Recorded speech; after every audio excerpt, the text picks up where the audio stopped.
रूस और यूक्रेन के बीच में युद्ध फिर से तेज हो चुका है। रूस ने कीव पर बैलिस्टिक मिसाइलों से हमला किया, वहीं यूक्रेन ने भी ड्रोन स्ट्राइक का दावा किया है। दोनों तरफ से हुए हमलों में कम से कम 8 लोगों की मौत हो गई है। देखिए रिपोर्ट। यूक्रेन की राजधानी कीव पर रूस ने बैलिस्टिक मिसाइलों से बड़ा हमला किया, जिससे शहर में कई जगहों पर विस्फोट हुए और दहशत फैल गई। वहीं यूक्रेन के दूसरे इलाकों में भी रूसी बमबारी जारी है, जिसमें कम से कम 4 लोगों की मौत हो गई। दूसरी ओर रूस का दावा है कि रूस के कब्जे वाले यूक्रेनी शहर होर्लिविका पर यूक्रेन ने ड्रोन का हमला किया, जिसमें 4 लोगों की जान चली गई।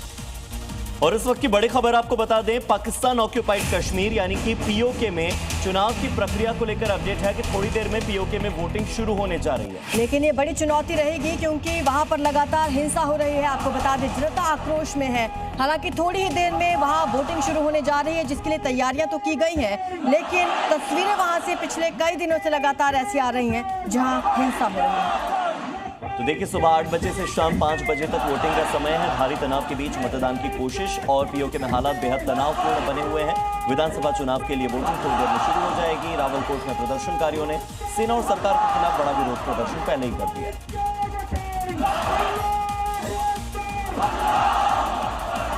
पाकिस्तान अपने कब्जे वाले कश्मीर में जुल्म के इंतहा पार कर रहा है। पाकिस्तान की सेना पीओके के लोगों के साथ अत्याचार कर रही है।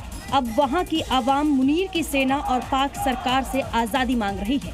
हजारों की संख्या में लोगों ने शहबाज सरकार के खिलाफ विरोध प्रदर्शन करते हुए मुजफ्फराबाद कूच का ऐलान किया है।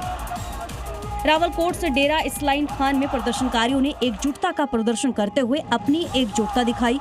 अवामी एक्शन कमेटी की मांग की है पीओके की सत्ता पीओके के लोगों के हाथ में दी जाए। पाकिस्तान की सरकार का हस्तक्षेप यहां से खत्म किया जाए। तो पीओके को भारत में शामिल करने की तारीख अब फाइनल हो गई है। और ये बात हम नहीं कह रहे हैं, बल्कि पीओके में हो रहे प्रदर्शन के बाद की जो स्थिति बन रही है, ये उसका परिणाम है।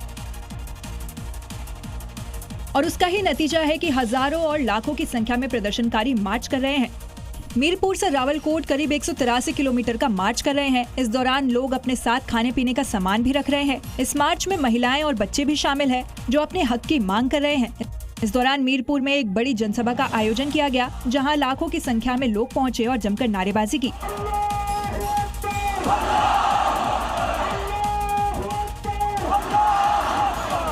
दरअसल पीओके में लोग अपनी बुनियादी मांग को लेकर पाकिस्तान सरकार के खिलाफ प्रदर्शन कर रहे हैं।